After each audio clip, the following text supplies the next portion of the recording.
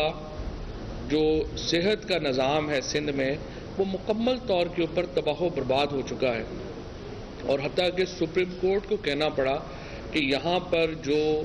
بڑے ہاسپٹلز ہیں جو وفاق نے صوبے کو ٹرانسفر کیے تھے، سپریم کورٹ نے حکم دیا کہ وفاق ان کو واپس ٹیک اوور کرے، حالانکہ وفاق نہیں لینا چاہ رہا تھا،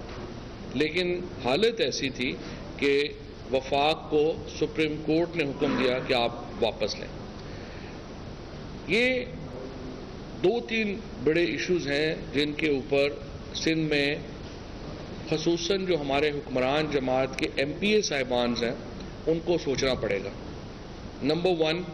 آپ یہ دیکھیں کہ سندھ کو بہت بڑا وسائل میں حصہ مل رہا ہے۔ دوسرا، یہ حصہ کہاں اور کیسے خرچ ہو رہا ہے؟ پروونشل فائنانس کمیشن ایوارڈ ہے نہیں، اضلاع کو پیسے جا نہیں رہے، کراچی کو پیسہ جا نہیں رہا، انکم شہروں کی بڑھ نہیں رہی۔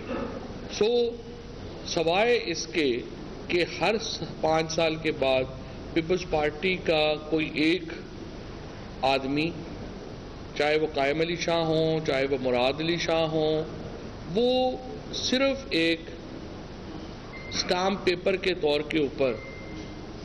ایک ربڑ سٹیمپ کے طور کے اوپر اس کو وزیر اعلیٰ ہاؤس میں بٹھا دیا جاتا ہے، اور پیچھے سے اس کی تاریں جو ہیں وہ زرداری فیملی کے پاس اس کو رکھ دی جاتی، اور وہ اس وزیر اعلیٰ کو کٹ پتلی کے طور کے اوپر استعمال کرتے ہیں۔ چیف منسٹر سندھ کی حیثیت، صوبہ سندھ کی اسمبلی کی حیثیت، اس کو بالکل محدود کر دیا گیا۔ ان کے پاس کوئی ڈیسیژن میکنگ نہیں ہے، ساری ڈیسیژن میکنگ ان لوگوں کے پاس ہے جو کہ سندھ اسمبلی میں نہیں بلاول ہاؤس میں بیٹھتے ہیں، اور یہ ایک امپورٹنٹ پرابلم ہے، کانسٹیٹیوشنل کرائسس ہے سندھ کے اندر، جس سے کہ اس وقت ہم گزر رہے ہیں۔ یہاں میں سندھ میں کہا جاتا ہے، قرم بھی اکثر بات کرتے ہیں کہ گورنر رول لگانا چاہیے۔ میں یہ سمجھتا ہوں کہ گورنر رول کی آئین میں کوئی گنجائش نہیں ہے۔ گورنر رول جو ہے وہ ایک جمہوری کام نہیں ہوتے۔ اگر آپ نے سندھ میں آرٹیکل 140A کو امپلیمنٹ ہونا چاہیے، سپریم کورٹ کی یہ ذمہ داری ہے۔ سپریم کورٹ کے جج صاحبان جو یہاں پہ بیٹھے ہیں ان کی اہم ترین ذمہ داری یہ ہے کہ وہ آئین کو انفورس کریں، اور اگر آج سندھ کے اندر سب سے زیادہ ضرورت ہے انفورس کرنے کی تو وہ آرٹیکل 140A انفورس کرنے کی ضرورت ہے، جس کے تحت پروونشل فائنانس کمیشن ایوارڈ ہو، جس کے تحت ایک طاقتور مقامی حکومتیں بنیں اور وہ حکومتیں اپنے مسائل حل کریں۔ ادروائز نہ یہاں پہ اضلاع کو، نہ یہاں پہ علاقوں کو فنڈز ملیں گے، اور صرف من پسند ٹھیکیداروں کو ٹھیکے دے کے آپ یہ صوبہ اور کتنی دیر چلائیں گے؟ جو آپ نے دیکھا نیب نے جو پلی بارگین کیے ہیں، ابھی نیب کی تاریخ کے سب سے بڑے پلی بارگین سندھ کے کیسز میں ہوئے ہیں۔ اربہ روپیہ پلی بارگین میں نیب کو سندھ کے کیسز سے ملا ہے، اور یہ ٹپ آف دا آئس برگ ہے۔ جو پیسہ نیب کو سندھ سے ملا ہے یہ ٹپ آف دا آئس برگ ہے، کیونکہ اصل پیسہ دبئی چلا گیا ہے، لندن چلا گیا ہے، اور یہ وہ پیسہ ہے جو کہ اتنی آسانی سے ان لوگوں نے واپس کر دیا، اور یہ بھی اربوں میں ہے۔ لہٰذا اس صورتحال کے اوپر میں سمجھتا ہوں سپریم کورٹ کو کے پاس کیس پینڈنگ ہے، اور سپریم کورٹ کو چاہیے کہ سپریم کورٹ آئین کو انفورس کرنے کا ایک بنیادی ادارہ ہے ان کا مقصد ہے کہ وہ آئین کا تحفظ کریں، اور ان کو چاہیے کہ آرٹیکل 140 کو انفورس کیا جائے اور ایک مقامی حکومتوں کے انتخابات ہونے چاہیے جس کا سٹرکچر جو ہے وہ آرٹیکل 140 سے مطابقت رکھتا ہو، یعنی ایڈمنسٹریٹو، فائنینشیل اور پولیٹیکل ڈیولوشن ہونی چاہیے اضلاع کو، اور یہی وہ واحد حل ہے جس کے تحت پاکستان کی فیڈریشن اور خصوصاً جو سندھ کے دیہی اور شہری علاقے ہیں ان کو ان کے حقوق مل سکتے ہیں۔ یہ وہ واحد ذریعہ ہے جس کے ذریعے یہ حقوق جو ہیں وہ مل سکیں گے۔ اب آئیے بجٹ کی طرف، اور جس طریقے سے کل آپ نے دیکھا کہ احسن اقبال صاحب نے جو پریس کانفرنس کی، پی ایم ایل این نے جو سب سے اس وقت بڑی خوبی رکھی ہے وہ یہ رکھی ہے کہ ہر چیز کو مسترد کرنا ہے بغیر پتہ کیے کہ وہ ہے کیا۔ مثلا آپ نے دیکھا کہ احسن اقبال صاحب نے اور ہمارے محسن رانجھا صاحب نے اور P M L N Pakistan کے اندر جو لیڈرشپ ہے اس نے اوورسیز پاکستانیز کو حقارت کے ساتھ مسترد کیا کہ ہم اس کو ووٹ کا حق نہیں دینا چاہتے، اور اس کے بعد یہ انہوں نے کہا، احسن اقبال صاحب یہ کہتے ہیں